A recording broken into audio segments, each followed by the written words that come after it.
President Trump now tells us China is to blame for the havoc that the coronavirus is wreaking across the world.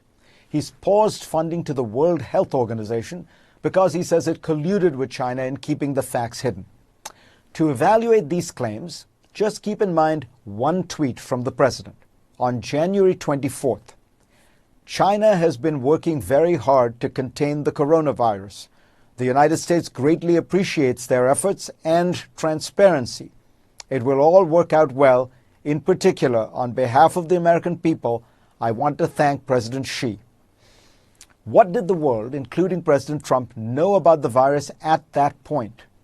Well, one day earlier, on January 23rd, the World Health Organization warned all countries should be prepared for containment of the virus, including active surveillance, early detection, isolation, and case management, contact tracing and prevention of onward spread, unquote.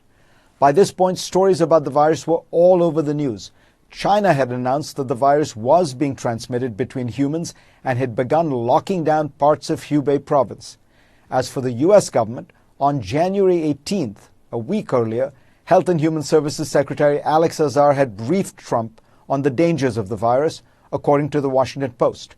By January 24th, there were 2 confirmed cases of the disease in the U.S., and on January 27th, the Centers for Disease Control issued a Level 3 warning to avoid non-essential travel to China.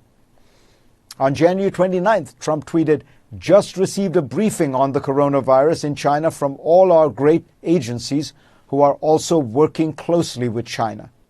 That very day, one of Trump's most trusted aides, Peter Navarro, wrote a memo warning about a possible pandemic that could kill up to 500,000 Americans.